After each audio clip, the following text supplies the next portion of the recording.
Tonight we're diving into a world of muddy fields and golden crowns, where you're either a peasant scraping by or a king draped in velvet. Picture this. It's medieval Europe, and you're waking up to a life that's either backbreaking or breathtaking, depending on your luck. One thing's for sure, you probably won't survive this without a strong stomach or a sharper wit. So, before you get comfortable, take a moment to like the video and subscribe. But only if you genuinely enjoy what I do here. Drop a comment with your location and local time. I love knowing where you're listening from. Now, dim the lights. Maybe turn on a fan for that soft background hum. And let's ease into tonight's journey together. You wake to the scratch of straw beneath you, the air thick with the smell of damp earth and smoke.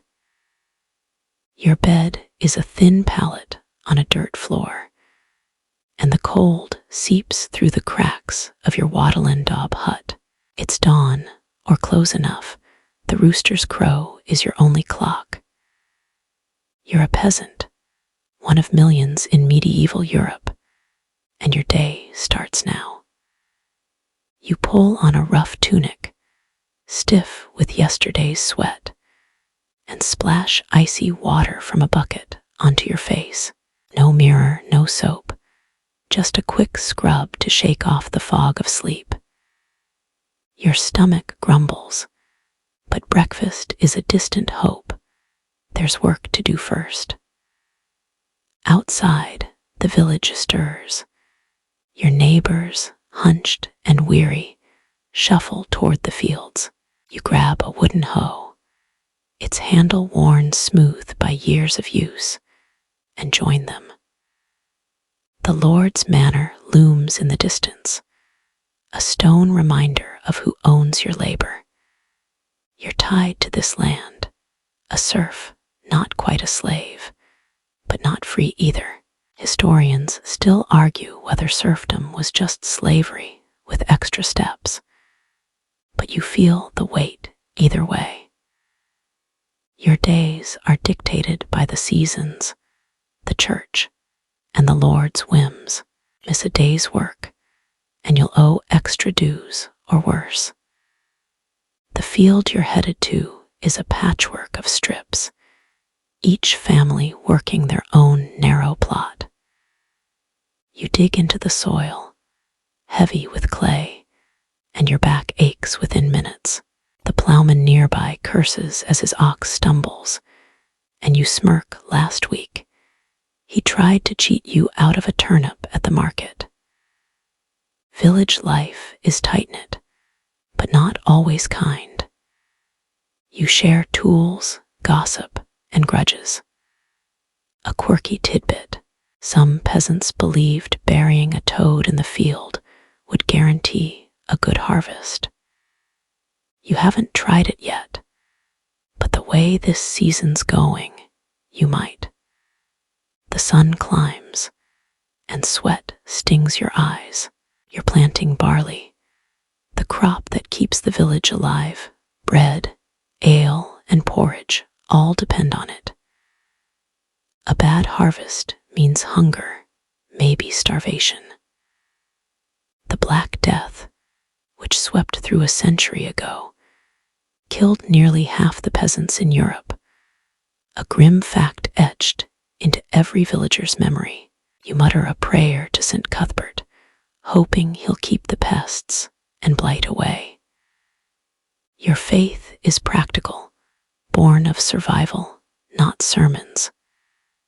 By noon, your hands are blistered, and the field's barely half done. You pause for a drink from a communal water jug, warm and tasting faintly of mud. A child runs by, chasing a stray chicken, and you remember your own kids back in the hut. They're too young to work the fields, but they'll learn soon enough. For now, they're probably weaving baskets or feeding the pig if it hasn't wandered off again. You chuckle, recalling how your neighbor once used pig fat as a cure for warts. It didn't work, but he swore by it. The Lord's bailiff rides by, eyeing your progress. You keep your head down. He's quick to fine anyone who slacks. You owe him a portion of your crop, your labor, even your best hen at Christmas. Freedom's a dream you don't bother dreaming. Instead, you focus on the rhythm of the hoe, the chatter of the village, the faint hope of a warm hearth tonight. This is your life, one muddy step at a time. You wake to the soft rustle of silk and the faint glow of candlelight flickering on stone walls. Your bed is a sprawling four-poster, draped in velvet, with a mattress stuffed with goose feathers that cradle your body like a cloud. You're a king, and this is your bedchamber in a grand castle, somewhere in the heart of medieval Europe. The air smells of beeswax and lavender, a far cry from the smoky huts of the peasants toiling beyond your walls. You stretch, and a servant, silent as a shadow, slips in to stoke the fire, ensuring the room stays warm against the morning chill. Your life is luxury, but it's not without weight. You rise, and your feet touch a floor covered in woven rushes, fresh and fragrant, unlike the dirt floors you'd find in a village. A basin of warmed water awaits, scented with herbs, and you wash your face with a linen cloth embroidered with your crest. Your wardrobe is a spectacle. Robes of crimson and gold, fur-lined cloaks, and jewels that catch the light. You choose a tunic with intricate embroidery, each stitch a testament to hours of labor by some unseen artisan. A quirky tidbit, royal wardrobes sometimes included lucky garments, like a cloak worn during a victorious battle, believed to carry divine protection. You don't believe it, but you wear it anyway. Your mourning isn't yours alone. Attendants swarm, offering polished boots and a silver mirror to check your appearance. You're the realm's face, after all, and every detail matters. Breakfast arrives. White bread, not the coarse barley loaf of the peasants, paired with roasted quail and spiced wine. You eat while a clerk reads petitions, requests for land, complaints about bandits, a plea for mercy from a condemned thief. You nod, half listening, already thinking of the day's demands. The great hall awaits, where your court buzzes with nobles, advisors, and hangers-on. You stride in, your presence silencing their chatter. Your throne, carved oak inlaid with ivory, is both a seat and a symbol. You settle in, and the day's work begins. A dispute between two barons over a river's fishing rights. You listen, weighing their words, knowing one wrong decision could spark rebellion. Historians still argue whether medieval kings ruled by divine right or sheer cunning, but you feel the balance of both. One misstep, and your crown could wobble. Your power stems from land and loyalty, cemented by the feudal system, a historical fact that shaped Europe for centuries. Every lord, knight, and peasant owes you fealty, but it's a fragile web. You grant land to barons who arm knights who protect the realm. In return, they swear oaths, but oaths break under ambition. You recall last week's whispered rumor of a duke plotting with a foreign prince. You dismissed it, but you've ordered your spies to watch him. Trust is a luxury even kings can't afford. You issue a decree, a new tax to fund a cathedral, a gesture to secure the church's favor. The Pope's approval keeps your crown blessed, and you need every saint on your side. You also approve a tournament to distract restless knights. Nothing quells dissent like spectacle. Your scribe scribbles orders, and a messenger hurries to deliver them. You lean back, sipping wine, but your mind never rests. A king's morning is a dance of power, charm, and suspicion. Outside, you hear the clatter of hooves, your hunting party preparing for the afternoon. You'll ride later, but for now, you summon your chancellor to discuss a marriage alliance. Your daughter's hand could seal peace with a rival kingdom, or start a war if you choose poorly. Every choice ripples, from the nobles at your side to the peasants in distant fields, like the ones you'll never meet, toiling under your decrees. Their lives are worlds apart from yours, yet their labor fills your coffers. You don't dwell on it. A king's gaze is forward, not down. You trudge through the muck, your boots sinking into the churned earth of the Lord's fields. The morning's barely begun, but your back already screams from hours of bending over barley rows. You're a peasant, and this is your life. Labor from dawn to dusk, scratching a living from soil that feels as stubborn as the Lord who owns it. The sun's climbing, painting the sky a pale gold, but there's no warmth in it yet. You wipe sweat from your brow, smearing dirt across your face, and glance at the other villagers scattered across the field. Everyone's moving slow today. Last night's ale was stronger than usual. Your task is simple, but brutal. Plow, sow, weed, repeat.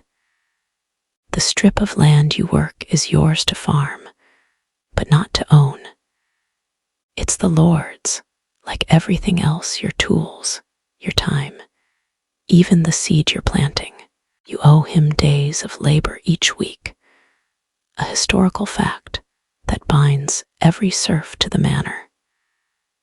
Miss a day, and you'll face the bailiff's whip or a fine you can't pay. You grip your hoe tighter, its splintered handle digging into your calluses. A quirky tidbit. Some peasants swore by chanting rhymes to charm the crops, believing words could coax a better yield. You try it under your breath, feeling foolish but desperate. The field hums with activity. A woman nearby curses as her plow snags a root, and you nod in sympathy. Yesterday, you lost an hour to a stubborn stone. You share this life with your neighbors, bound by mutual struggle. Historians still argue whether this communal labor fostered solidarity or resentment among peasants. But you see both. You'll help a neighbor fix a broken cart, but you'll also haggle fiercely over a shared fence line. The village is a tangle of favors and feuds. By midday, your stomach's a hollow pit. You sit on a stump, sharing a chunk of rye bread with a friend who's got a knack for trapping rabbits. He tells you about a hedgehog he saw last night, a witch's pet he claims brings bad luck. You laugh, but you'll still avoid that path tonight, just in case. Superstition is your science. You've seen too many crops fail to dismiss omens. You wash the bread down with ale from a leather flask, warm and sour, but better than nothing.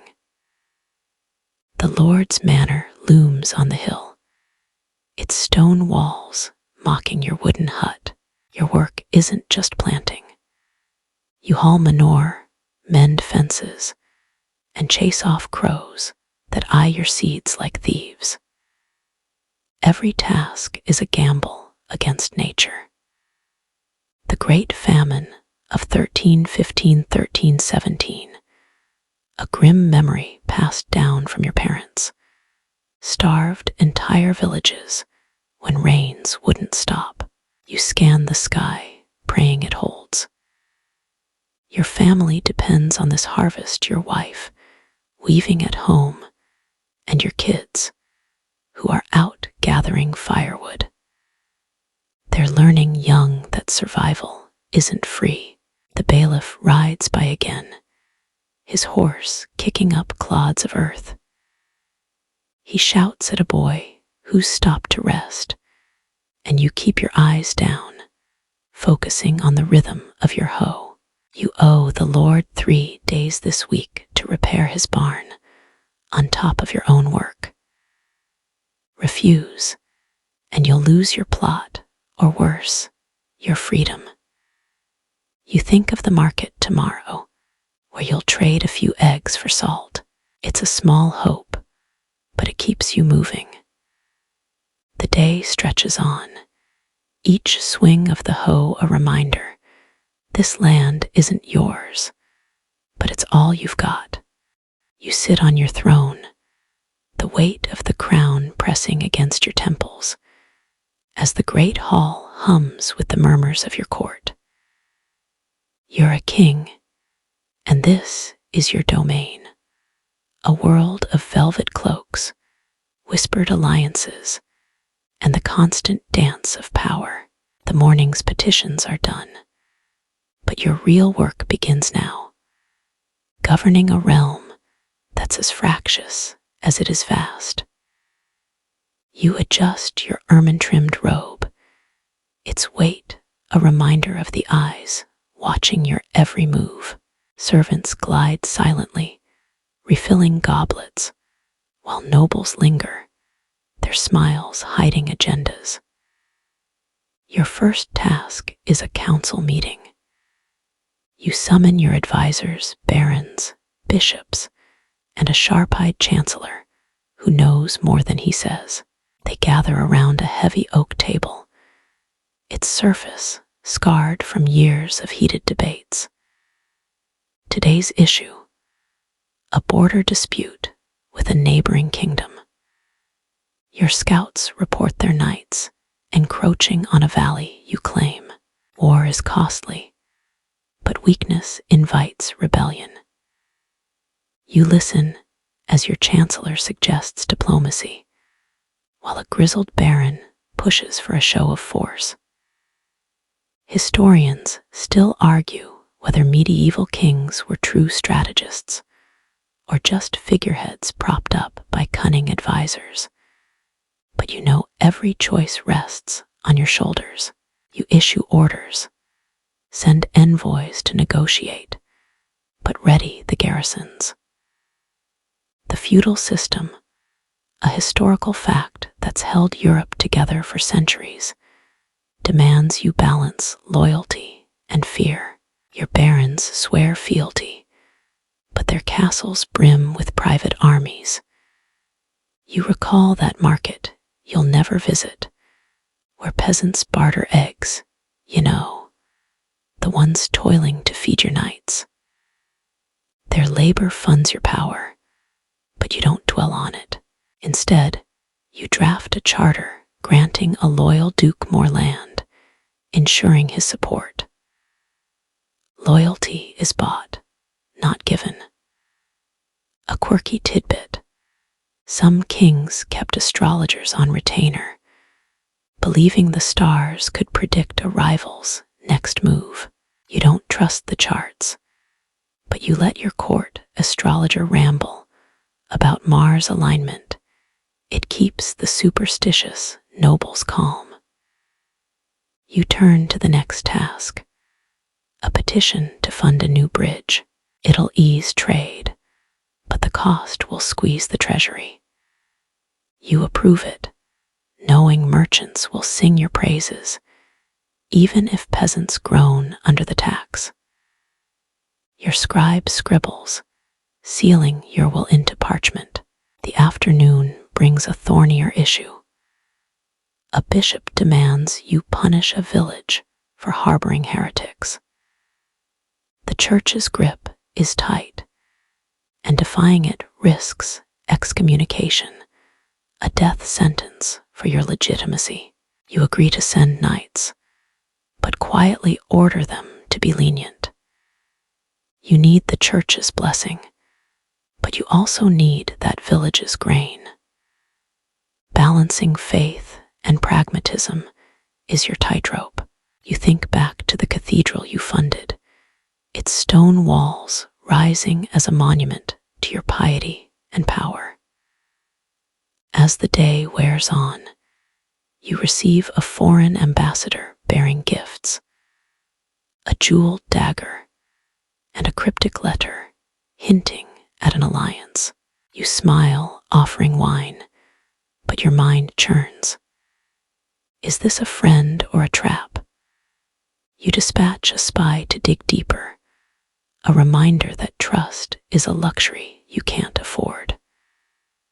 The hall empties as evening nears, and you lean back, exhausted but restless. Your decisions shape the realm, from the borders to the fields, but every choice breeds new enemies.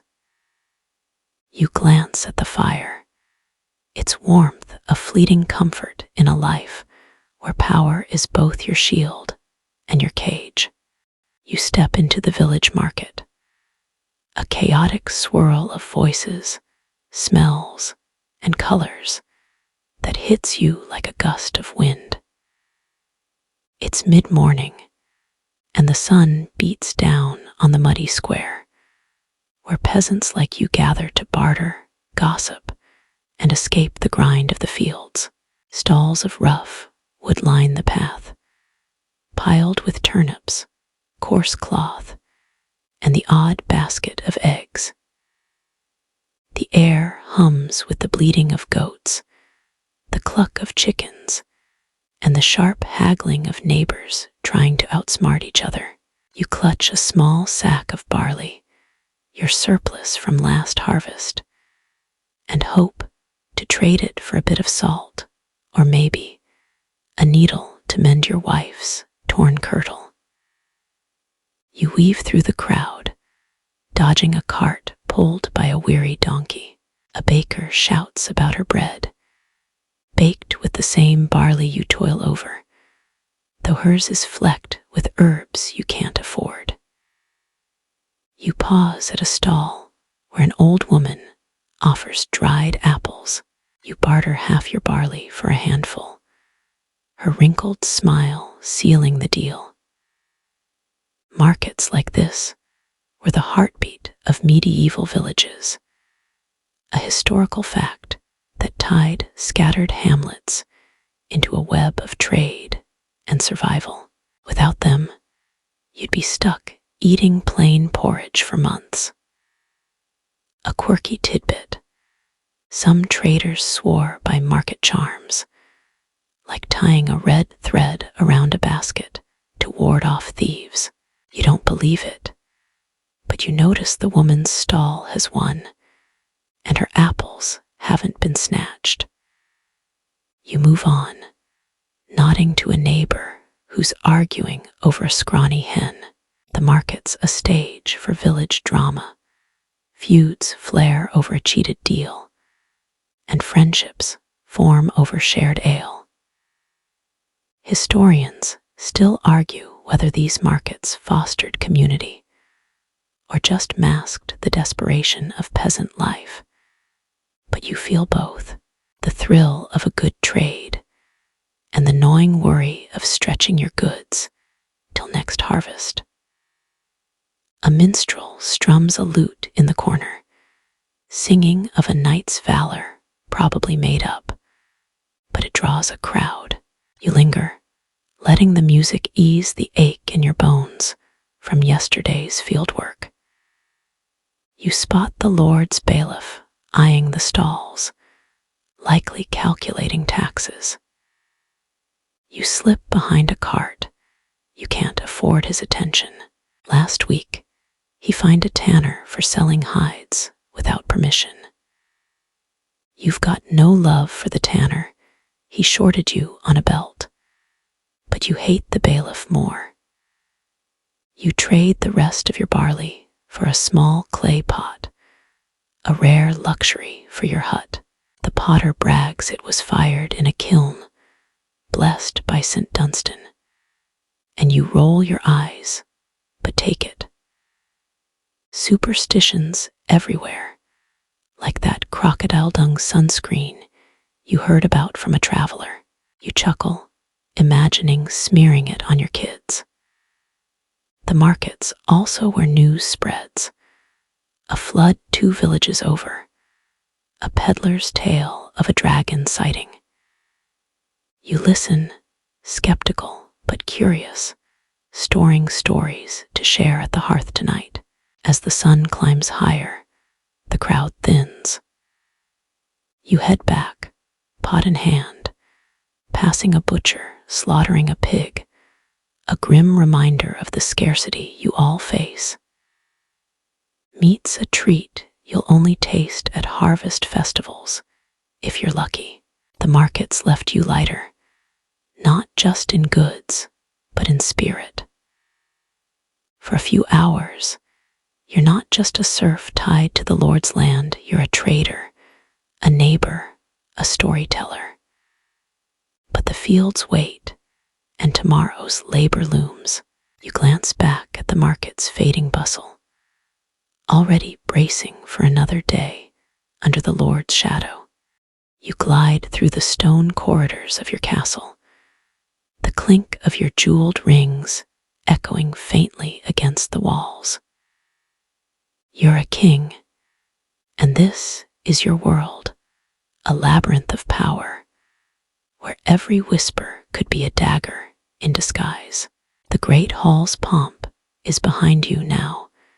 You navigate the quieter, more dangerous currents of court intrigue. Torches flicker, casting shadows that seem to dance with secrets. A servant bows as you pass, but you catch his glance linger a moment too long. Trust is a currency you spend sparingly. You enter a private chamber where your closest advisors wait, a spy master with eyes like a hawk, a treasurer who counts every coin twice, and a noblewoman whose smile hides a mind sharper than your sword. They've gathered to discuss a rumor. A border lord is stockpiling weapons, possibly plotting rebellion. You lean against a carved table, its surface etched with your family's crest, and listen. The spymaster's report is vague, but troubling. Carts of iron seen at midnight, hushed meetings with foreign envoys. You order him to dig deeper, knowing betrayal festers like a wound if left unchecked. Court intrigue was the pulse of medieval royalty, a historical fact that kept kings like you awake long after the candles burned low. Alliances shifted faster than spring winds, and loyalty was often just ambition in disguise. Historians still argue whether kings were masters of this game or merely pawns to cunning nobles. But you play it with eyes wide open. You recall that duke from your morning council, the one with the too eager smile. You've now got spies trailing him, just as you've got eyes on the ambassador who brought that jeweled dagger last week. A quirky tidbit. Some courtiers wore hidden pouches of herbs, believing they'd ward off poison in their wine. You don't bother with such charms, but you never drink first at a feast. You turn to the noblewoman, who suggests inviting the suspect lord to court, a test disguised as hospitality. You nod, liking her guile. You'll host him, watch his every move, and let his own words betray him. For now, you draft a letter, all warmth and flattery, to lure him in. The conversation shifts to a marriage proposal from a neighboring kingdom. It's a chance to secure peace, but the princess comes with a dowry of disputed land. Accept, and you risk war with another rival. Refuse, and you insult a potential ally. You weigh the options, your mind tracing the web of treaties and grudges that bind your realm. You think back to the cathedral you're funding, a gesture to keep the church on your side. Its priests preach your divine right, a shield against rebels. A page interrupts with news. A minor noble's been caught bribing your guards. You order him questioned, quietly, in the tower. No need for public scandal yet. Every decision you make ripples outward, from this shadowed chamber to the peasants in their muddy fields, like those bartering at that village market you'll never see. Their taxes fuel your spies, their harvests feed your court.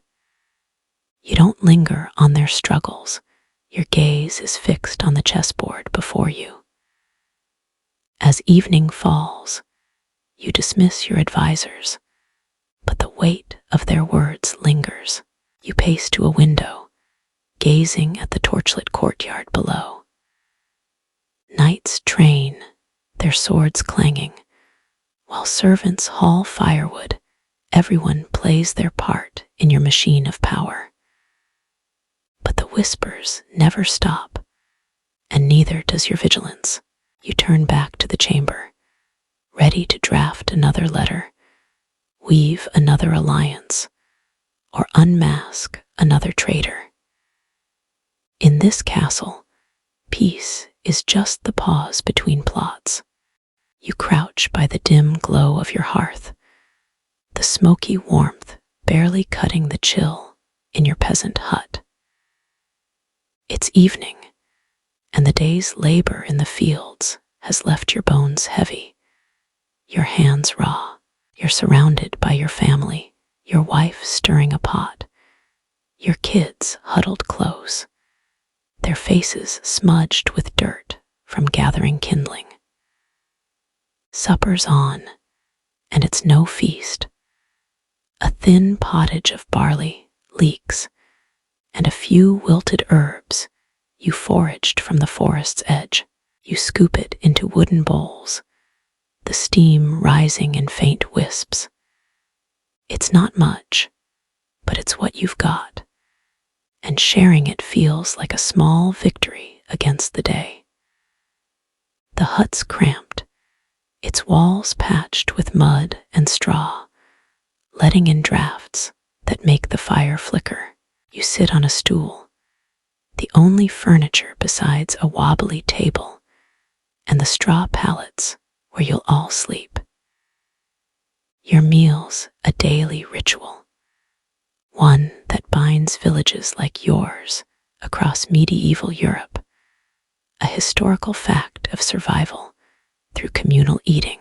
Bread, often stale, is your staple, paired with whatever the land or your lord spares. Tonight, you've got a scrap of cheese, a rare treat traded at the market you visited, where you haggled for that clay pot. A quirky tidbit: some peasants believed stirring pottage clockwise brought good luck. counterclockwise invited spirits. Your wife laughs as she swirls the ladle, teasing you about trying it. You smirk, too tired for superstition, but you notice she's stirring the lucky way. Historians still argue whether these shared meals strengthened peasant families or just masked their hunger, but you feel the warmth of both your kids' chatter, your wife's quiet hum, even if your stomach's still growling.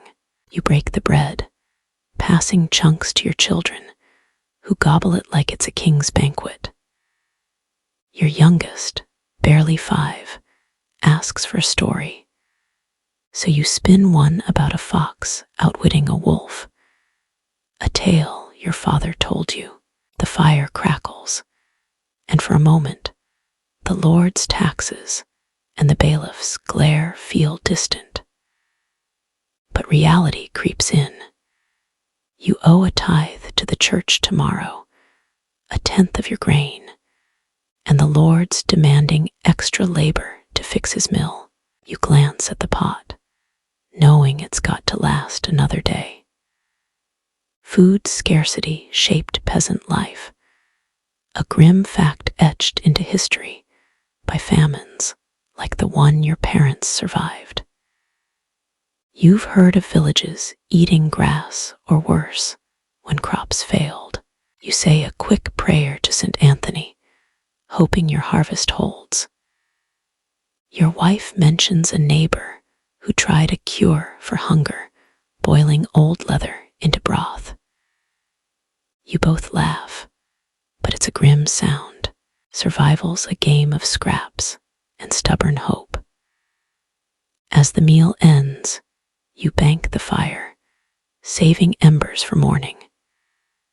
Your kids curl up on their pallets, and you share a look with your wife, exhaustion, yes, but also a quiet defiance. This meal, this hut, this family, it's what you fight for, even if it's just a flicker against the dark. You blow out the tallow candle, its greasy smoke lingering, and settle onto your palate. Tomorrow's fields wait, but for now, the hearth's faint glow is enough. You recline at a grand table in your castle's great hall, the air heavy with the scent of roasted venison and spiced wine. You're a king, and tonight's banquet is a spectacle of excess, a display of power as much as a meal. Long tables groan under platters of swan, peacock, and boar, their aromas mingling with the sweet tang of candied fruits and honeyed pastries. Servants weave through the crowd, pouring wine from silver pitchers into goblets that gleam under torchlight. Minstrels strum lutes, their songs praising your victories, while nobles in silks and furs laugh and toast your name. You raise your goblet, savoring the weight of their eyes on you. The feast is a ritual of medieval royalty, a historical fact that showcased wealth and secured loyalty. Every dish, from the gilded pies to the exotic spices shipped from distant lands, screams your dominance. You bite into a slice of venison, tender and laced with cloves, a far cry from the thin pottage you'd find in a peasant's hut, like the one you'll never see, where they share barley scraps by a smoky hearth. Your plate is piled high, but you eat slowly, watching your guests. A baron's loud jest, a lady's subtle glance, every gesture hides a motive. A quirky tidbit, some royal feasts featured subtleties, edible sculptures shaped like castles or mythical beasts, meant to dazzle guests. Tonight, a sugar-crafted stag sits center table, its antlers dusted with gold leaf. You nod at it, and the room erupts in applause, but you're already scanning for trouble. Historians still argue whether these banquets were genuine celebrations or just bribes to keep nobles in line. But you know they're both. A feast fuels loyalty, but only until the wine runs dry. You signal for more wine, and a servant hurries to obey. Your court jester tumbles in, cracking crude jokes that make the hall roar, except for one sour-faced earl who's been too quiet. You make a mental note to have your spymaster watch him. You recall the whispers of betrayal from that private chamber meeting. A page offers you a slice of peacock, its feathers artfully arranged, and you take it, though your appetite wanes. You're here to be seen, not to indulge. The church looms even at feasts. A bishop at your side murmurs about the cathedral you're funding, hinting at more donations. You smile, promising gold, knowing his sermons keep the peasants praying for your soul. But you're distracted by a young knight boasting of his tournament win. You toast him, but your mind's on the border dispute you discussed with your council. A full belly doesn't quiet a restless realm. As the night wears on, the hall grows louder, wine loosening tongues. You catch a noblewoman slipping a note to a squire, innocent flirtation, or something darker. You file it away, like the market gossip you'll never hear, where peasants trade tailies with their eggs. Your world is this hall, these faces, this power. The feast ends with a final course of almonds and figs, and you rise, your departure silencing the room. You leave them to their wine, knowing every laugh and whisper will be reported back to you by dawn. You kneel on the cold stone floor of the village church, its damp chill seeping through your threadbare tunic.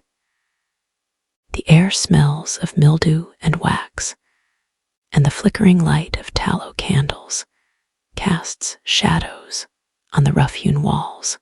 It's Sunday, the one day you're spared the fields, but you're here, packed shoulder to shoulder with other peasants, your breath visible in the early morning frost.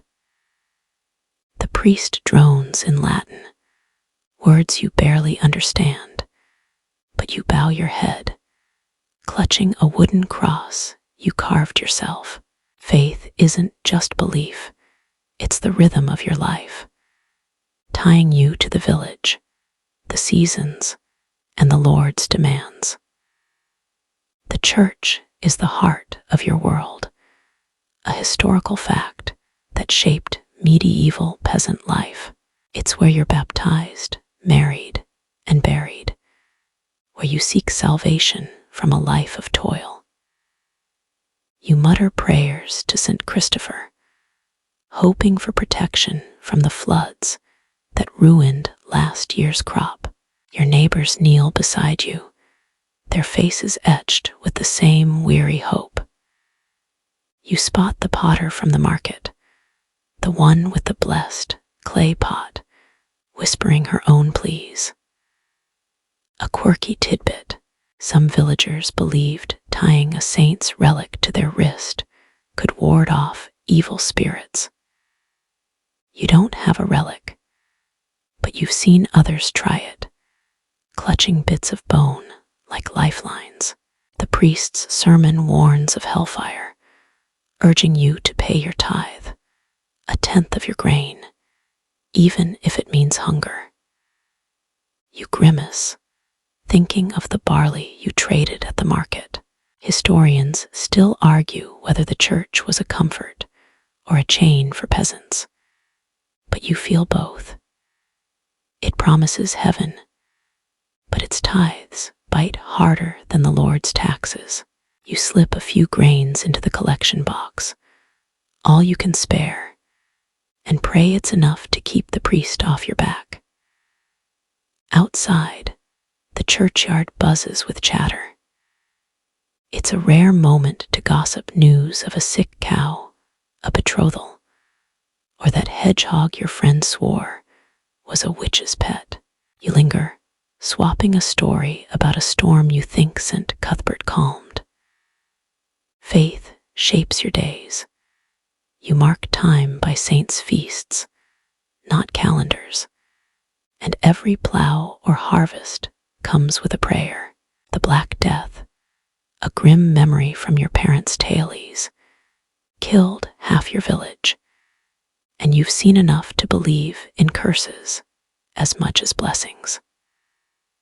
The priest calls for a final hymn, and your voice joins the uneven chorus.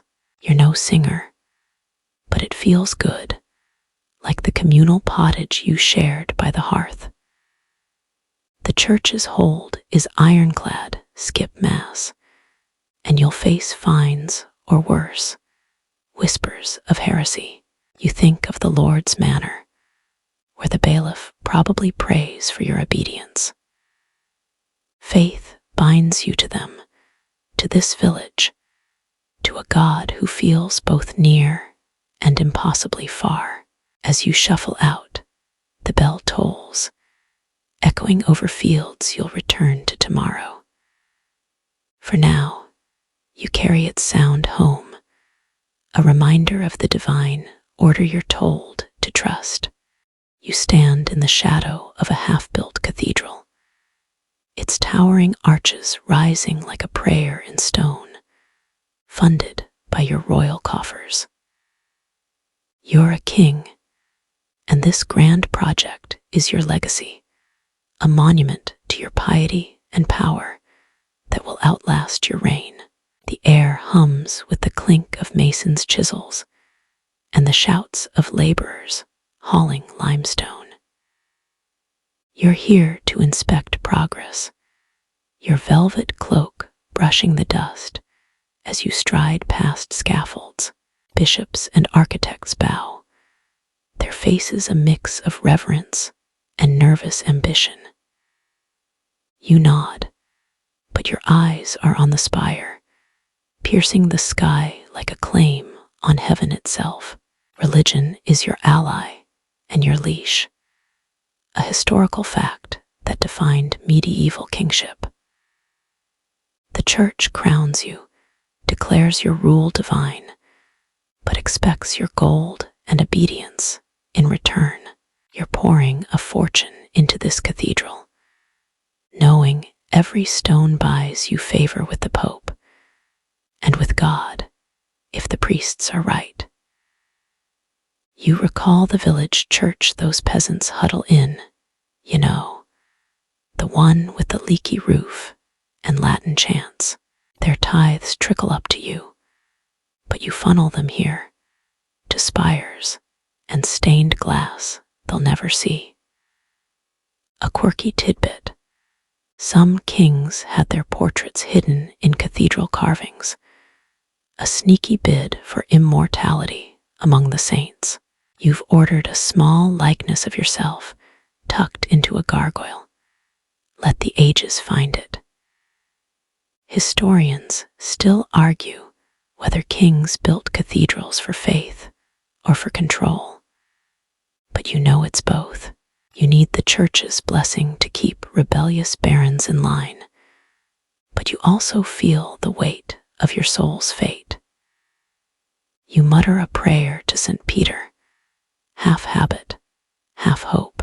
A bishop at your side drones about stained glass designs, each pane a story of salvation.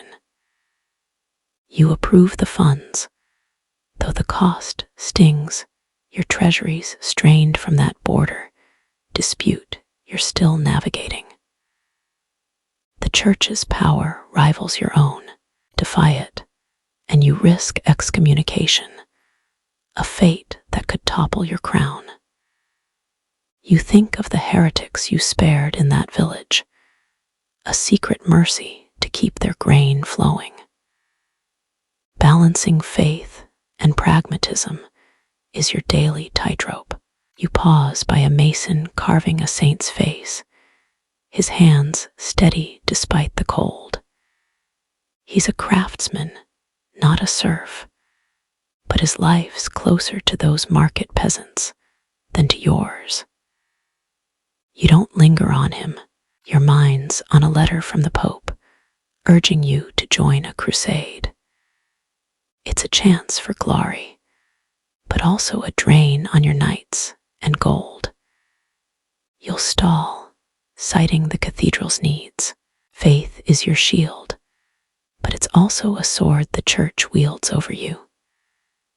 As you leave, the cathedral's shadow stretches across the courtyard, dwarfing the workers below. You mount your horse, your entourage falling in behind. The ride back to the castle is quiet, but your thoughts churn. The church, the nobles, the distant peasants, all pieces in your game. You've built this cathedral to secure divine favor, but also to remind your realm who rules. The spire's silhouette fades behind you, but its weight stays, a testament to a king's uneasy pact with heaven.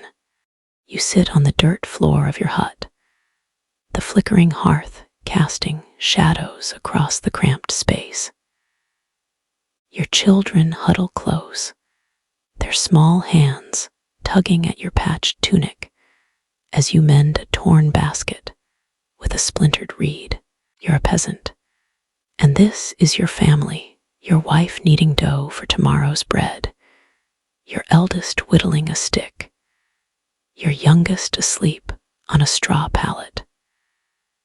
The air smells of smoke and damp straw, and the walls, patched with mud, groan against the evening wind. This is your world, small but fierce, where love and survival are woven as tightly as the baskets you'll sell at the market. Family is the backbone of peasant life, a historical fact that kept villages like yours alive through famine and plague. You and your wife work as one. She spins wool while you tend the fields, your children learning early to feed the pig or fetch water. Your eldest, barely 10, already knows the weight of a hoe. You glance at him, his face lit by the fire, and feel a pang.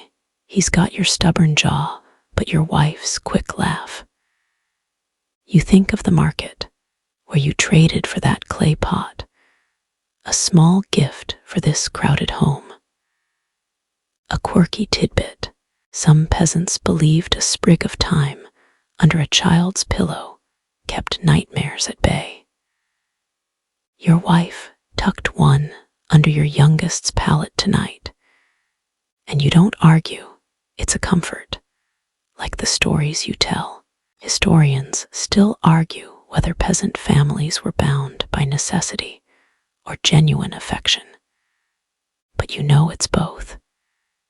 You'd die for these faces, but hunger and the Lord's demands test you daily. You teach your kids to pray, not just for salvation, but for a good harvest. The hut's alive with small sounds: your wife's hum, the crackle of the fire, your eldest muttering about a frog he caught. You share a story from your own childhood, about stealing apples from the Lord's orchard, dodging the bailiff's dogs. Your kids giggle, but your wife shoots you a look. She knows those apples cost you a week's labor as punishment. You owe the Lord extra days this month to repair his fence, and it'll mean less time with your family. The manor's shadow looms, even here. The Great Famine, a tale your parents whispered, took whole families when you were a babe. You've seen sickness steal neighbors, leaving empty huts. You touch the cross at your neck, a reflex, and pray to St. Agnes for your children's health. Your wife mentions a neighbor's cure, rubbing onion on a fevered brow. You scoff, but you'll try it if the fever comes. Survival demands every trick, even the odd ones, like that crocodile dung sunscreen you laughed about. As the fire dies, you bank the embers, saving them for dawn. Your wife settles the kids on their pallets, and you share a quiet moment, your hands brushing as you pass the basket. This hut, these faces, are why you endure the fields, the tithes, the bailiff's glare. You lie down, the straw prickling through your tunic, and listen to your family's breathing.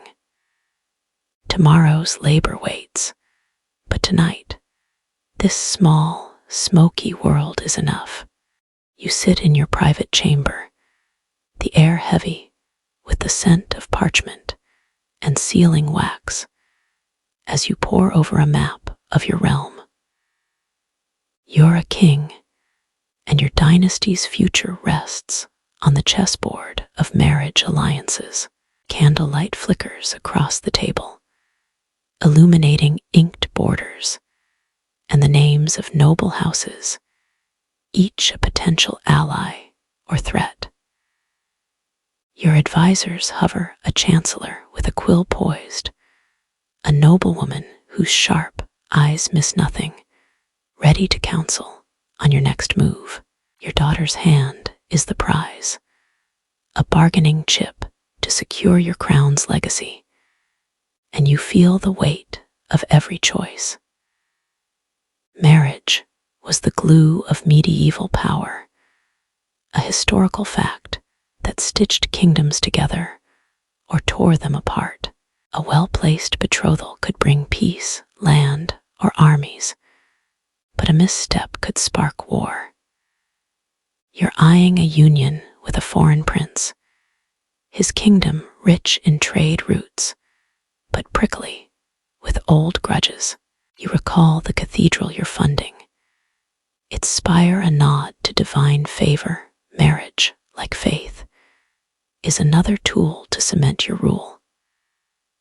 Your son, too, must wed soon, and you've got a northern duke's daughter in mind. Her dowry, a fortress that guards your border. A quirky tidbit: some royal betrothals were sealed with proxy weddings, where a stand-in took the vows, while the bride or groom was miles away. You chuckle, imagining a knight awkwardly reciting your daughter's vows, but the thought fades as you weigh the risks.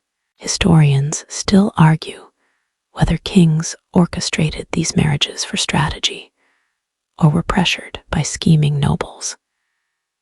But you know it's a dance of both.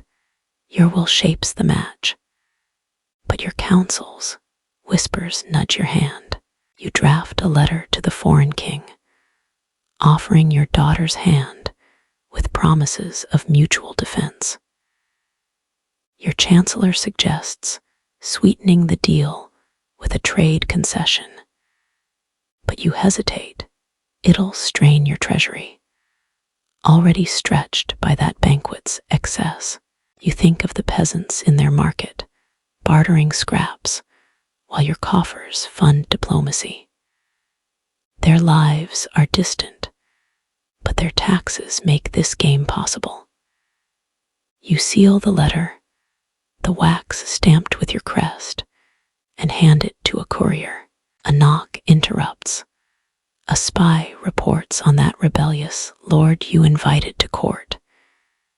He's accepted, but his retinue's larger than expected. You smirk. He's testing you. You order extra guards for his visit, a precaution born of the intrigue you navigate daily. Your son's betrothal needs attention too. His reluctance is a problem, but you'll bend him to your will. Dynasties don't survive on sentiment. You recall the noblewoman's advice from your last meeting, her suggestion to flaunt hospitality while watching for betrayal. You'll use it here, too. The candles burn low, and you dismiss your advisors, their bows a reminder of your power and its fragility. You lean back, staring at the map. Every line is a border you must defend, every name a family you must bind or break. Your children's futures, like your realms, hang on these choices. You think of the cathedral again, its stones rising as your legacy does through gold, faith, and marriages that outlast you. The night deepens, but sleep is far off. A king's work is never done. You stand in the field, your boots caked with mud, staring at rows of barley that look thinner than they should. The sky's a sullen gray, and the air smells of damp earth and worry. You're a peasant, and harvest season is your make or break moment. The stalks bend under a weak breeze, too sparse to promise plenty, and you mutter a prayer to St. Isidore for rain, not too much, just enough. Your family's survival hinges on this crop, and the Lord's tithe looms like a vulture. You grip your sickle, its blade dulled from years of use, and start cutting. Each swing a plea for enough to last the winter. Harvests defined peasant life, a historical fact that tied your fate to the whims of weather and soil. A good year means bread and ale, a bad one means hunger, or worse. You think of the market where you traded that clay pot, how you'd hoped for surplus to barter. Now, you're not so sure. A quirky tidbit, some villagers buried harvest charms like a braided straw figure to coax the earth's favor. You haven't tried it, but your neighbor swears it saved her wheat last year. You're tempted, if only for hope's sake. The field buzzes with your neighbors, all bent low, cutting and bundling stalks. You share the work, just as you share the fear. Last week's drought scorched half the village's oats. Historians still argue whether peasants were crushed by nature's cruelty or grew resilient through it. But you feel both. Your hands are steady, but your heart races with every dry gust. You pause to sip from a flask of water, warm and gritty, and spot your eldest helping stack sheaves. He's learning young that the land gives and takes without mercy. The Great Famine of 1315-1317, a story your parents whispered, lingers like a ghost. Entire villages starved when rains drowned the fields. You've heard tales of folk eating roots, even clay, to survive. You glance at the sky again, dreading the clouds that could save or doom you. Your wife's at home, grinding last year's grain, her hands as calloused as yours. You owe the Lord a third of this harvest, plus the church's tithe. If the yield's short, you'll eat less to pay it. A neighbor mentions a cure for blight, sprinkling holy water on the crops. You scoff, but you've seen worse, like that crocodile dung sunscreen tale from the market. You keep cutting, the rhythm numbing your worry. The bailiff rides by, noting your progress, and you work faster to avoid his fines. Your kids depend on this, their faces flashing in your mind, your youngest, clutching that time sprig for nightmares. You'll bring home a sheaf tonight, a small victory if the rain holds off. As the sun dips, the field grows quiet, exhaustion settling over the village. You bundle your last sheaf, your back screaming, and pray it's enough. The manor's silhouette looms, a reminder of who claims your labor's fruit. You head home, sickle in hand, the weight of the harvest on your shoulders. Tomorrow's another day of cutting, hoping, and praying the land doesn't betray you again. You sit in your treasury chamber, surrounded by iron-bound chests that gleam with the dull shine of gold and silver. You're a king, and wealth is the lifeblood of your reign, a glittering shield against rebellion and ruin. The air smells of dust and metal, and a single candle casts shadows over ledgers that track every coin, every tax, every tribute. Your treasurer, a wiry man with ink-stained fingers, reads off figures, grain from the villages, wool from the monasteries, tolls from the bridges. You nod, but your eyes are on a map, its borders marking the lands and the peasants that fuel your power. Taxation was the backbone of medieval kingdoms, a historical fact that turned muddy fields into royal splendor. Every peasant's harvest, like the barley you'll never see reaped in those distant fields, sends a portion to your coffers. You set the rates, but your lords collect, skimming their share before the rest reaches you. You think of that cathedral, its spire rising on the backs of those tithes, a monument to your glory and their toil. Your wealth buys armies, allies, and the church's favor, but it's a fragile hoard, always dwindling. A quirky tidbit: some kings hid their gold in secret vaults, rigged with traps like falling stones to deter thieves. You've got no such dramatics, but your treasury's guarded by men who'd die before stealing a penny. Historians still argue whether royal taxation was a necessary evil or outright exploitation. But you see it as survival, yours and the realm's. You sign a decree raising the salt tax, knowing it'll squeeze the villages. A necessary sting, you tell yourself, to fund the knights guarding your borders. Your treasurer hesitates, mentioning grumbling in the villages, those market peasants you'll never meet, bartering their scraps. They're stretched thin, he warns, and another tax could spark trouble. You recall the rebellious lord you're watching, the one you invited to court. More taxes mean more swords to keep him in check, but also more resentment. You weigh the risk, then nod for the decree to stand. Power demands gold, and gold demands sacrifice. A merchant's petition interrupts, begging for a tax break on his wool trade. You listen, his flattery grating, and grant a small concession to keep his ships sailing. Trade fills your coffers too, but it's the peasant's labor, those endless harvests, that keeps the realm afloat.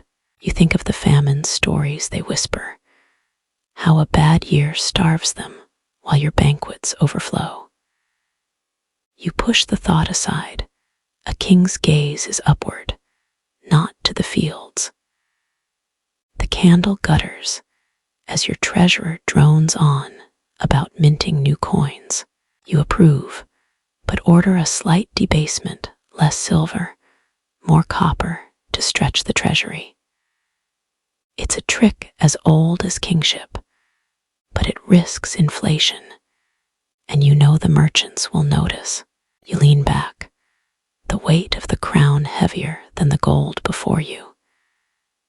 Every coin ties you to the peasants, the lords, the church, a chain you can't escape. You seal another decree. Your rings imprint a mark of power, and brace for the ripples it'll send. You lie on your straw pallet, the ache in your bones, a dull reminder of the day's labor in the fields.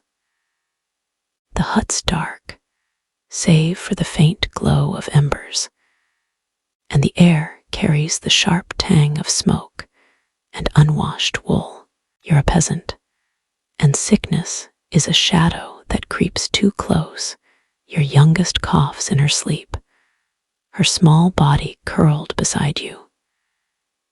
You touch her forehead, praying it's not fever, and whisper a plea to St. Rock, protector against plague.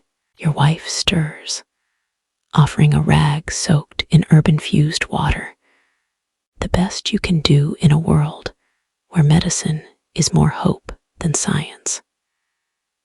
Health was a gamble for peasants, a historical fact etched in the scars of smallpox and the graves of the Black Death, which culled half of Europe's villages in your grandfather's time. You've seen neighbors waste away, their cures as desperate as their prayers. You think of the market, where you heard that onion rub fever cure, as useless as the crocodile dung sunscreen you laughed about. A quirky tidbit, some villagers swore by wearing a spider in a nutshell around their neck to fend off illness. You haven't tried it, but your neighbor's got one, and he's still coughing. Your remedies come from the land: nettle tea for aches, garlic for wounds. The village healer, an old woman with a sharp tongue, mixes herbs and chants, but her cures often fail. Historians still argue whether peasant medicine was wisdom or superstition, but you know it's survival.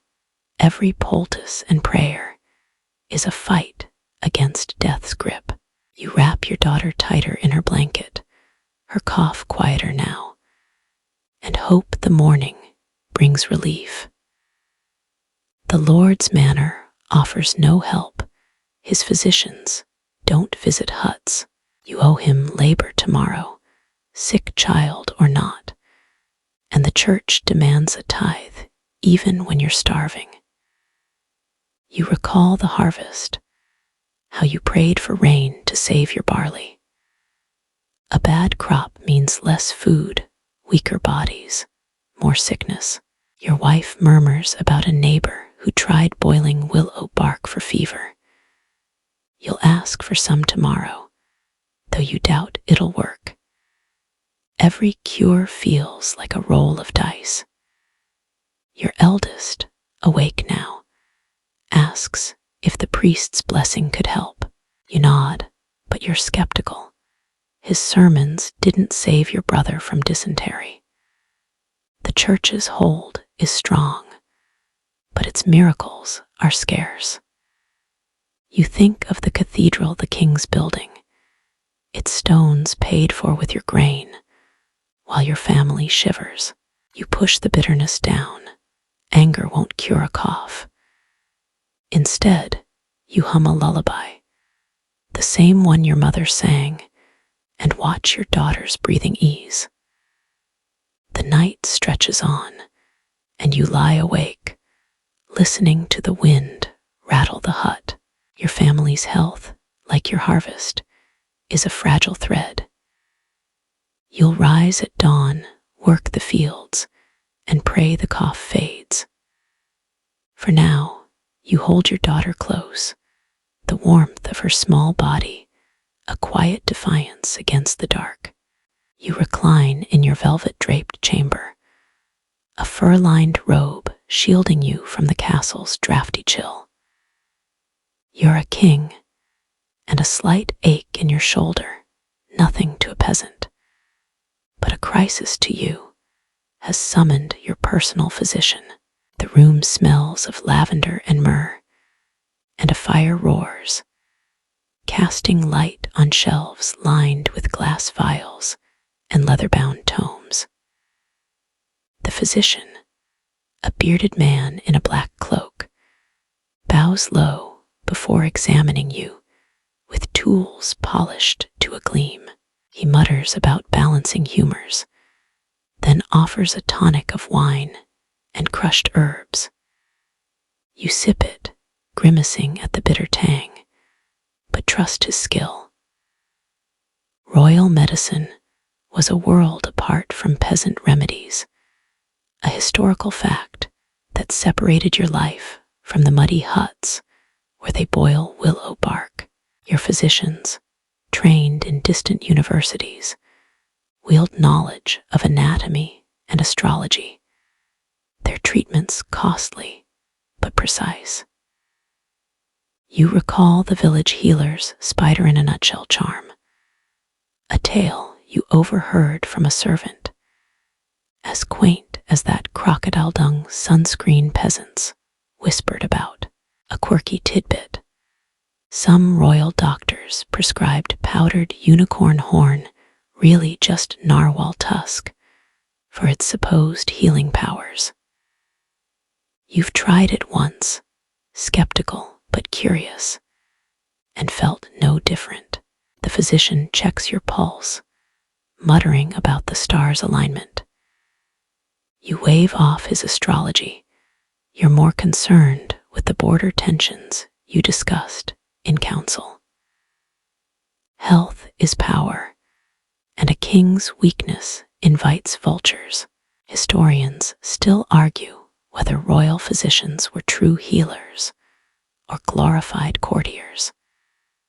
But you know yours earns his keep last year. He bled you through a fever that could have ended your reign. You think of the cathedral you're funding, its spire a prayer for divine health as much as glory. A page enters, bearing a tray of spiced fruit to strengthen your blood. You nibble, half listening, as the physician suggests a regimen of rest and rosewater baths.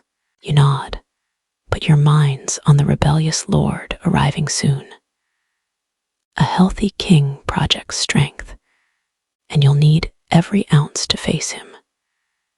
Your treasury funds these luxuries, physicians, tonics, even the cathedral, while peasants like those at the market scrape by with herbs and hope. Their taxes keep you hale, but you don't dwell on their struggles. The physician finishes, prescribing a poultice for your shoulder and a prayer to St. Luke. You dismiss him, his bow a reminder of your authority. You rise, testing your arm, and feel the ache ease, whether from the tonic or your will. You're not sure.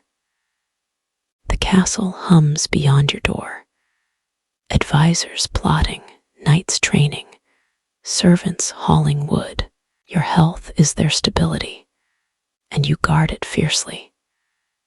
You think of the marriage alliance you're negotiating, another move to secure your line. A king's body, like his crown, is never truly his own. You stand in the village square, the air thick with the smell of damp earth and fear, as the Lord's bailiff reads a proclamation from a crumbling wooden platform. You're a peasant, and justice here is a heavy boot on your neck. A neighbor, a wiry boy caught stealing a loaf from the manor's bakery, stands bound, his face pale.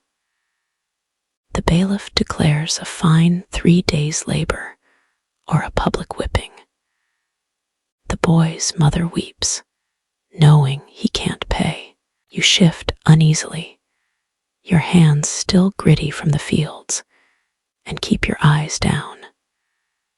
One wrong glance could pull you into the law's grip. Justice in medieval villages was swift and brutal, a historical fact that kept peasants like you in line. The Lord's court, held in his manor, decided everything: petty theft, broken fences, even whispered heresy. You've seen hands crushed for poaching, tongues branded for slander. You think of the market, where you haggled for that clay pot, and how a bad deal there could land you here, accused of cheating. A quirky tidbit: some villages used ordeals, like plunging a hand into boiling water to prove innocence, believing God would spare the just. You've never seen it work, but the priest swears by it. The bailiff calls for the whip, and the crowd murmurs. Historians still argue whether this harsh justice maintained order or just bred resentment. But you feel the sting of both. Fear keeps you obedient, but anger simmers. You know the boy stole out of hunger. You felt that gnaw yourself, especially after last year's meager harvest. The whip cracks, and you flinch, remembering a time you paid a fine for a stray pig. The Lord's law is absolute, and the church backs it, preaching submission while taking your tithe. You glance at your wife, standing nearby, her face tight. Your kids are home, safe for now, but you worry they'll learn this square's cruelty too soon.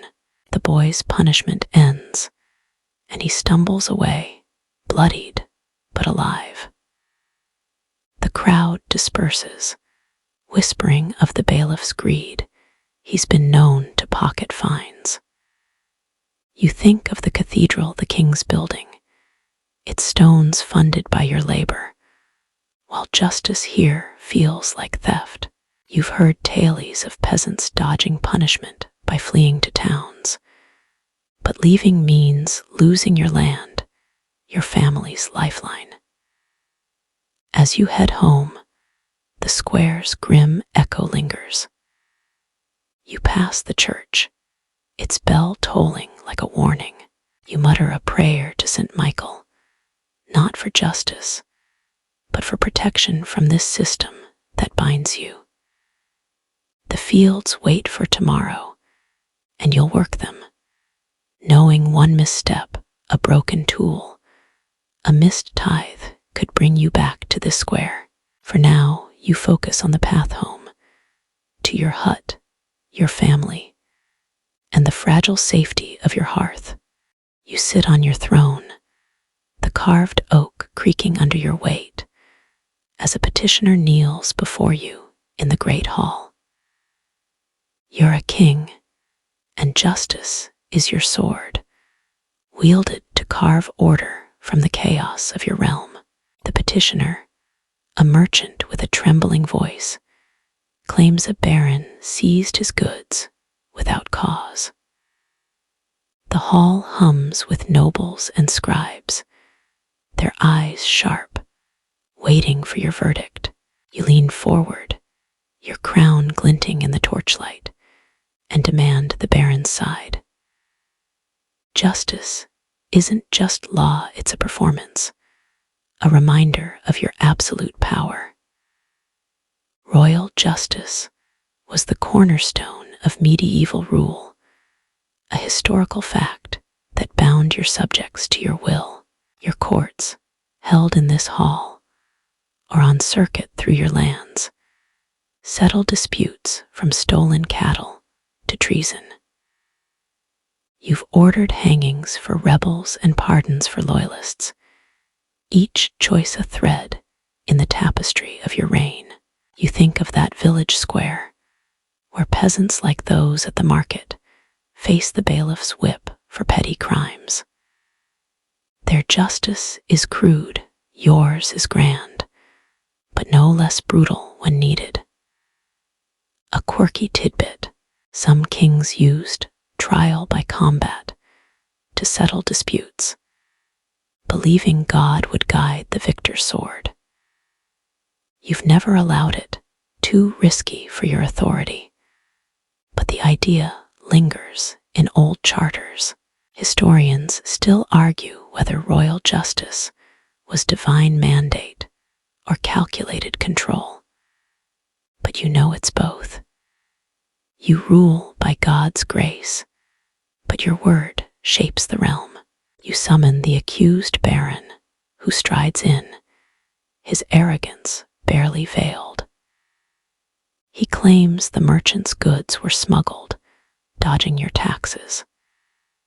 You listen, your fingers tracing the armrests carved lions.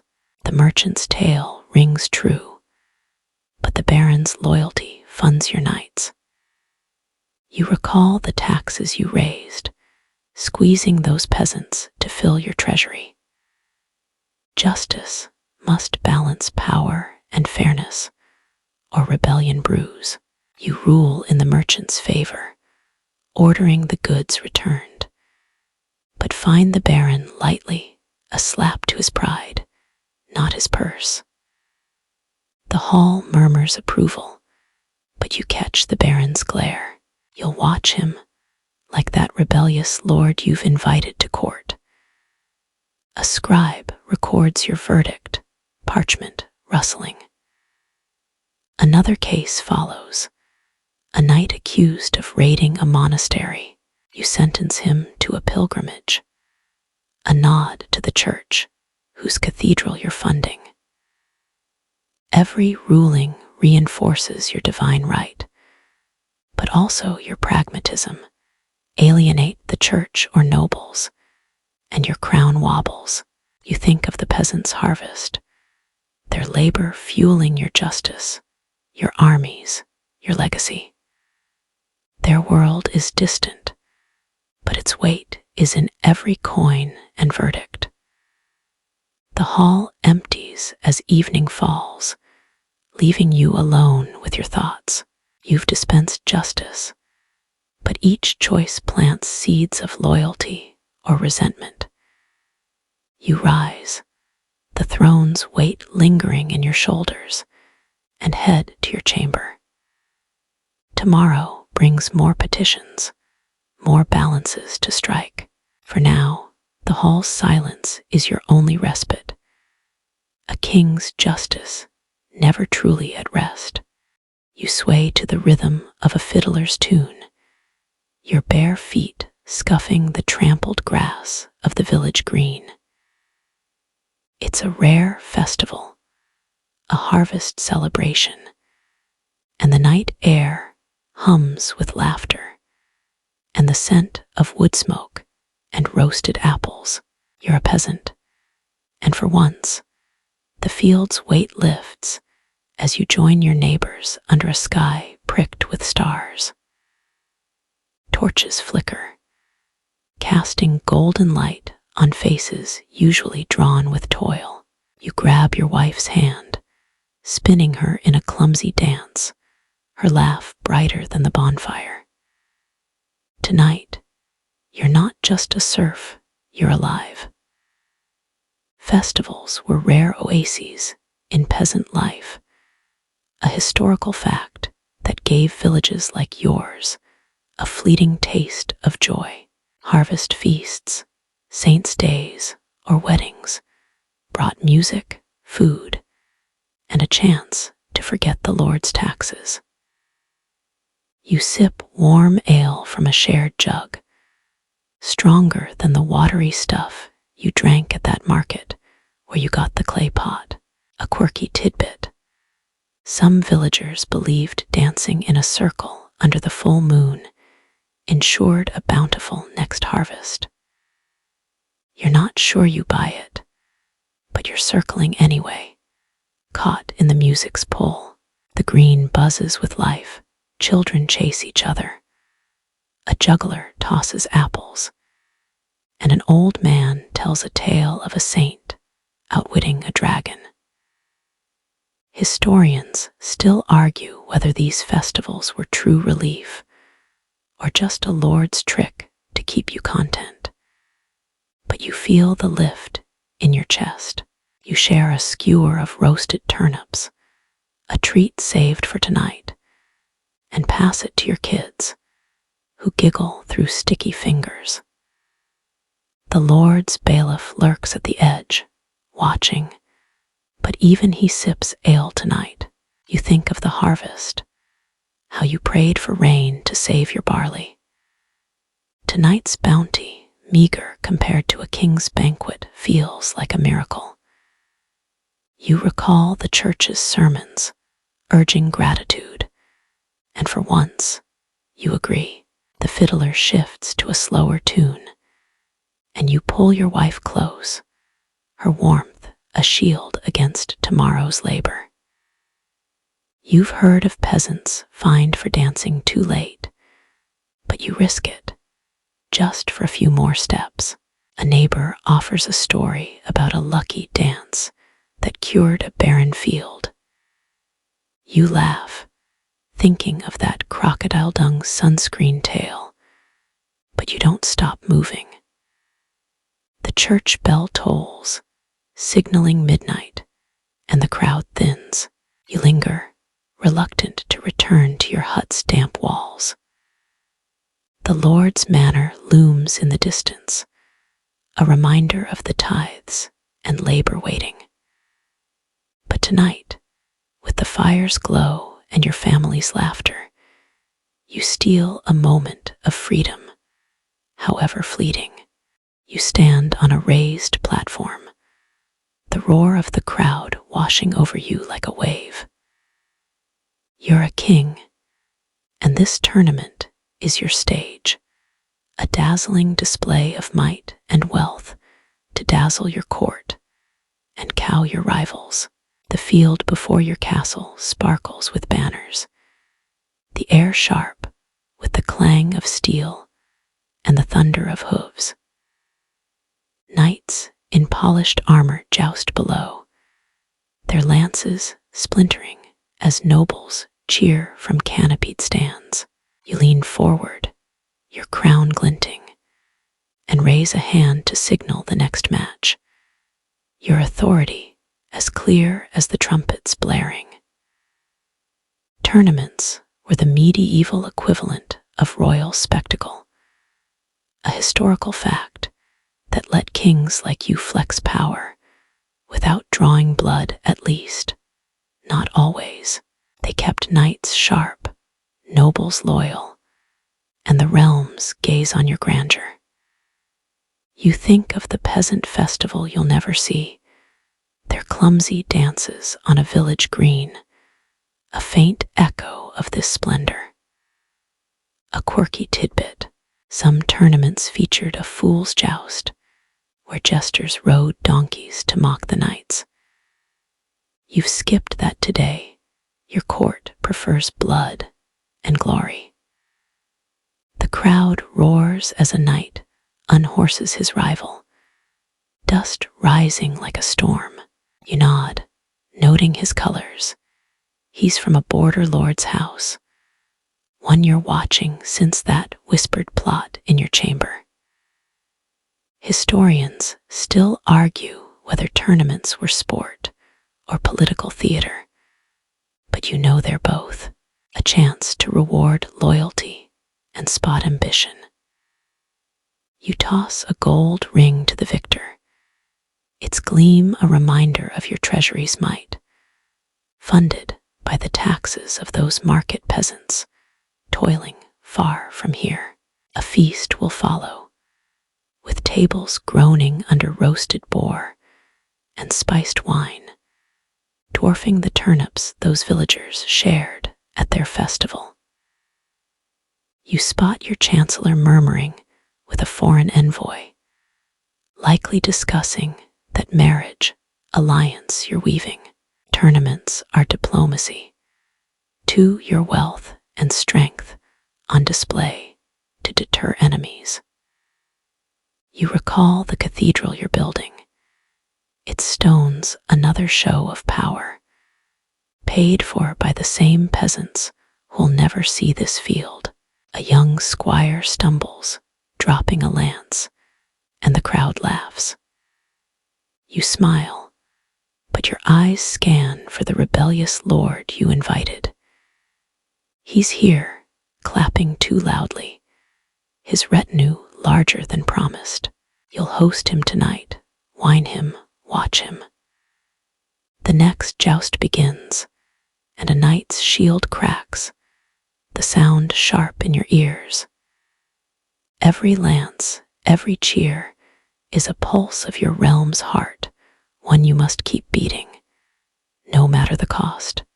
You huddle in your hut, the wind howling through gaps in the mud and straw walls, rattling the world like a warning.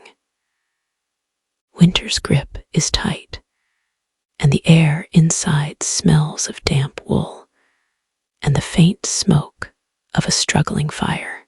You're a peasant, and the cold is a thief, stealing warmth, food, and hope. Your family crowds around the hearth, your kids' faces pinched as they wrap threadbare blankets tighter. You toss a precious stick onto the fire, knowing the woodpile's dwindling. The barley pottage from last harvest, you know, the one you prayed so hard for, is nearly gone, and it's only January. Winter was a brutal test for peasants, a historical fact that turned months into a battle for survival. Snow buries your fields, and the Lord's demands don't pause. Taxes, labor, even a Yule hen you can't spare. You think of the festival, that fleeting night of dancing, now a distant memory as frost bites your fingers. A quirky tidbit: some villagers believed rubbing snow on a frostbitten hand could burn the cold away. You tried it once, and it only hurt worse, like that crocodile dung sunscreen tale you still chuckle about. Your wife stirs the pot, stretching the pottage with roots dug from frozen ground. Historians still argue whether winter forged peasant resilience or just broke them. But you feel both.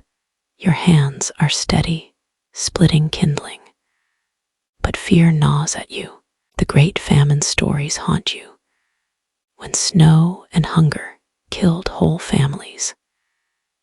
Your youngest coughs again, that same rasp you prayed over, and you press a cloth of boiled herbs to her chest, hoping it's enough. The Lord's bailiff came yesterday, demanding labor to clear his paths. You went, leaving your own woodpile low, because defiance means fines or worse. The church offers prayers, but no firewood, and its tithe took your last spare grain. You think of the king's cathedral, built with your taxes, its stone walls mocking your shivering hut. A neighbor mentioned a winter cure, burying hot stones under blankets for warmth. You'll try it tonight, desperate for any edge. Your eldest, shivering, asks for a story to forget the cold. You tell one about a wolf outwitting winter, your voice low to save breath. The fire sputters, and you ration another stick, calculating days till spring. The manor's lights glow faintly across the fields, a world apart. You pull your family close, their warmth your only shield. Tomorrow, you'll dig for more roots, pray for St. Bridget's mercy, and keep moving. Winter's a fight, and you're not yielding yet. You recline by a roaring fireplace, its warmth wrapping you like the fur-lined cloak draped over your shoulders. You're a king, And winter in your castle is a cocoon of comfort, a stark contrast to the frozen fields beyond your stone walls. The air smells of cedar and mulled wine, and tapestries block the chill that seeps through even these thick walls. Servants glide in, piling logs high, ensuring the fire never falters. You sip from a silver goblet, the wine spiced with cinnamon, and watch snow fall outside, a spectacle you admire from a cushioned seat. Winter for royalty was a season of ease, a historical fact that set you apart from the peasants shivering in their huts, like those scraping by on thin pottage from their dwindling harvests. Your castle's storerooms brim with smoked meats, dried fruits, and barrels of ale, funded by the taxes you levied. You think of the tournament you hosted, its splendor a warm memory in this cold season. A quirky tidbit: some kings kept winter courts, moving to warmer southern castles for the season. You've stayed put, your hearth and walls enough to defy the frost. Your steward reports on the realm's winter preparations: granaries stocked, roads cleared for trade. Historians still argue whether royal wealth insulated kings from their subjects' suffering or just blinded them to it. But you focus on your court's needs. A page stokes the fire, and you nod approval, though your mind's on the rebellious lord now feasting in your hall. He's been too charming tonight, his laughter loud at your table. You've doubled his guards, a precaution from your spymaster's warnings. The cathedral's construction slows in the cold, but you've ordered work to continue. Its spire must rise, a beacon of your piety. You recall the peasants' church, its damp stones and desperate prayers, funded by their tithes. Their winter struggles don't touch you, but their grain keeps your fires burning. A servant offers a platter of roasted chestnuts, and you take one, its warmth a small luxury. You think of the marriage alliance, its negotiations ongoing, a move to secure your line against winter's political chill. A minstrel strums a soft tune, praising your reign, and you lean back, the fire's glow softening the room's edges. Your physician checks in, ensuring the cold hasn't sparked a cough. Your health is the realm's stability. You dismiss him, confident in your vigor. The castle hums with life, knights training, scribes copying, servants bustling. Winter's bite is outside, not here. You sip your wine, planning tomorrow's council, where you'll press the Lord for answers. Your comfort is a fortress, built on the backs of those unseen peasants, and you guard it as fiercely as your crown.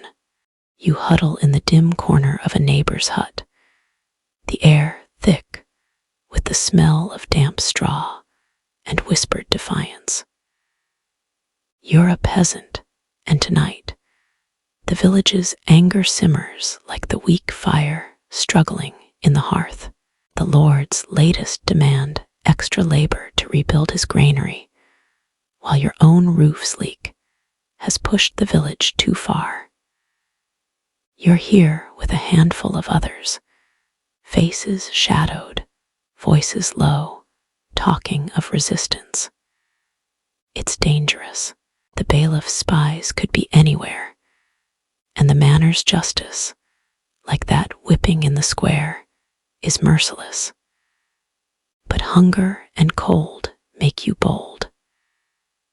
Rebellion was a spark in medieval villages, a historical fact that flared when lords pressed too hard. You've heard tales of uprisings, peasants burning barns, or driving off tax collectors, often crushed by knights. You think of the harvest, how you prayed for rain to save your barley, only to see half taken by tithes and taxes.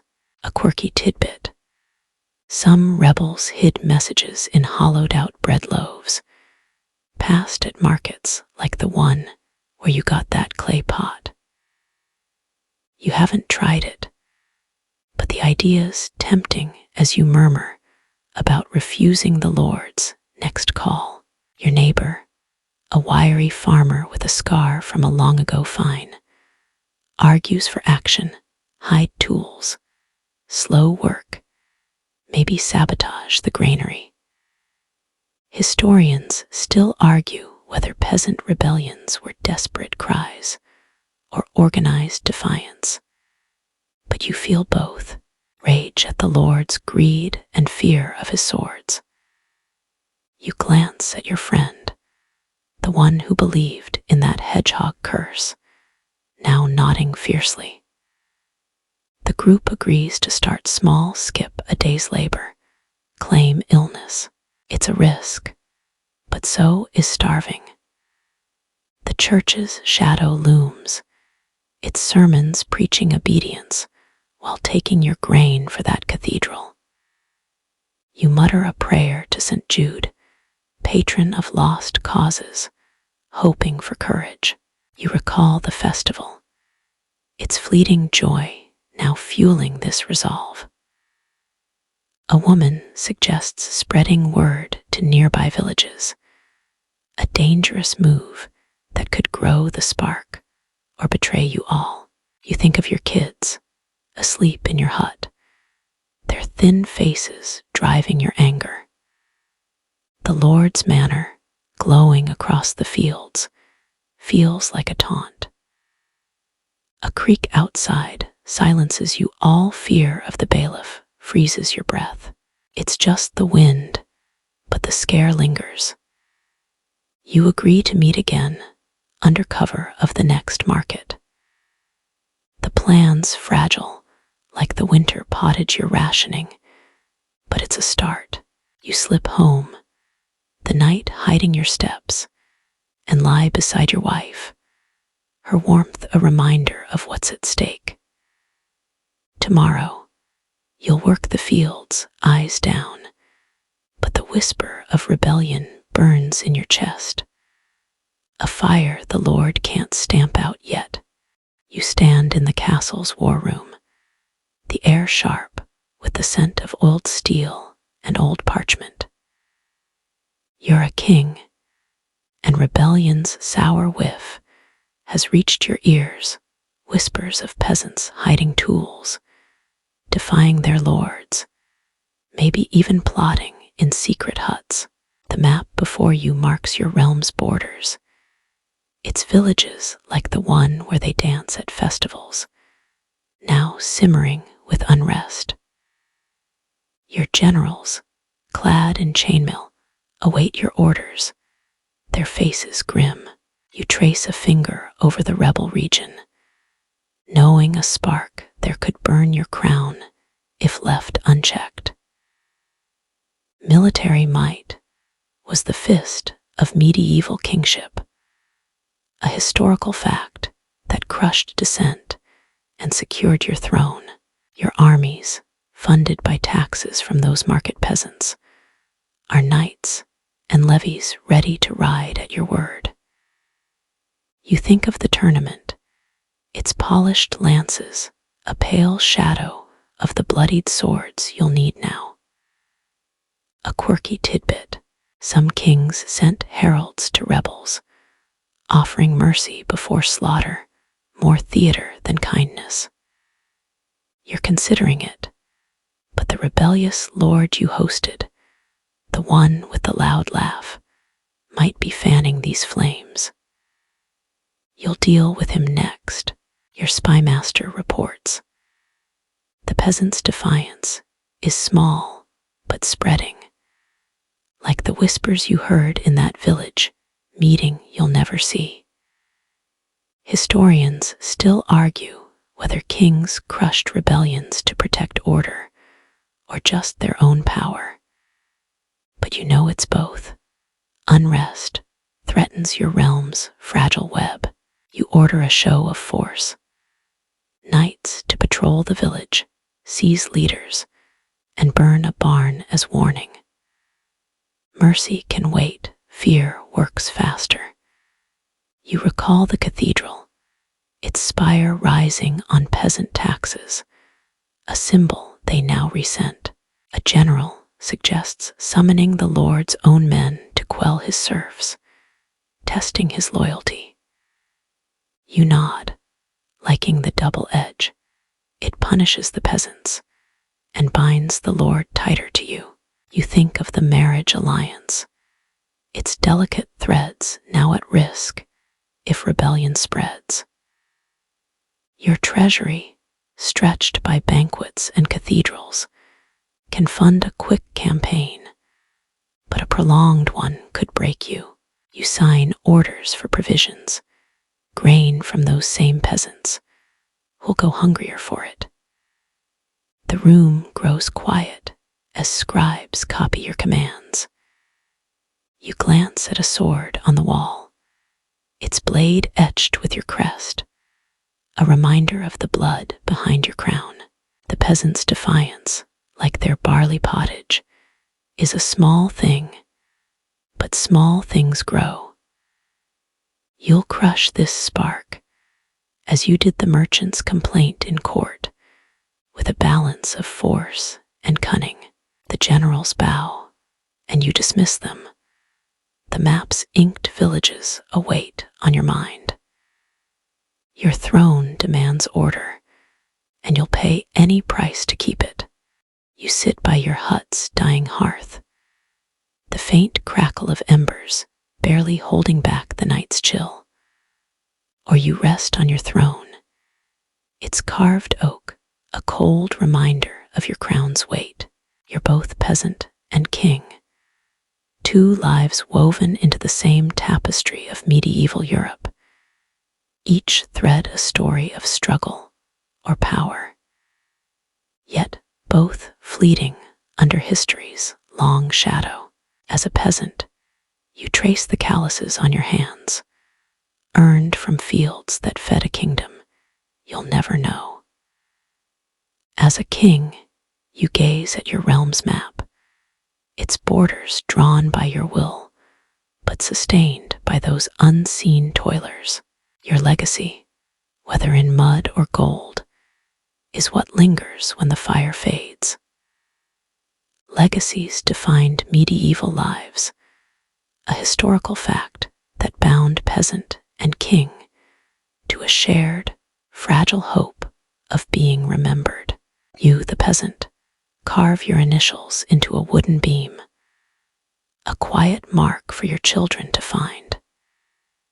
You, the king, fund cathedrals, like that spire rising on peasant taxes, to etch your name into eternity.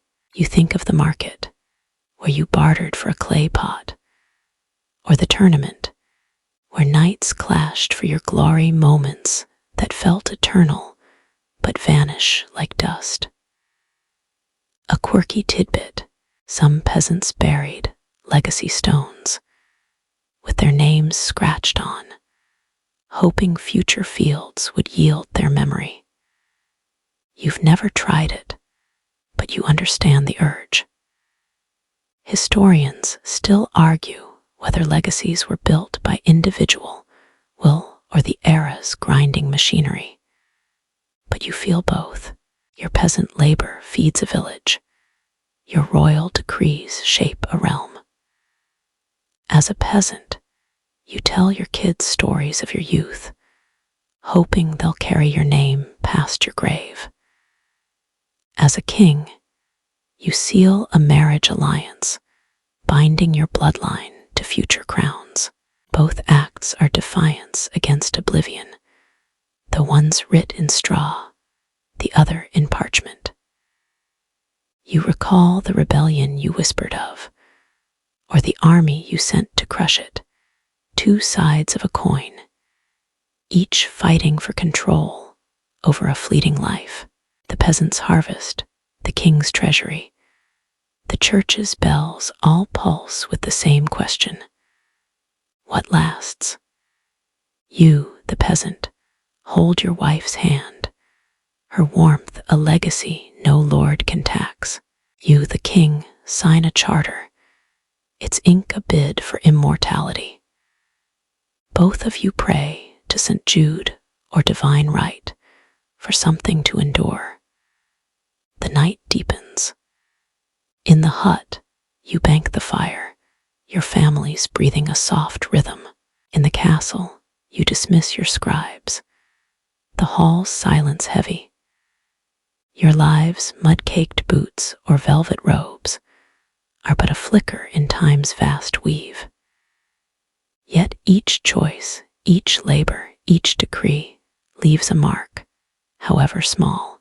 You close your eyes, peasant or king, and wonder what history will say, if it speaks of you at all. The fire's gone out now, or the candles have burned to stubs, and the world feels softer, quieter, like a blanket settling over your shoulders. You're still here, whether in a hut with the wind whispering through the walls, or a castle where shadows pool in the corners. The medieval world fades, its fields and thrones dissolving into the gentle hum of night. You've walked both paths, peasant and king, felt their weight, their fleeting joys. Let the worries slip, the labor and the crown, the taxes and the rebellions. They're just echoes now, drifting like smoke. Your breath slows, the stars outside hold their secrets, and the quiet wraps you tight. Sleep calls, soft as a lullaby, promising rest. Let it carry you. Sweet dreams.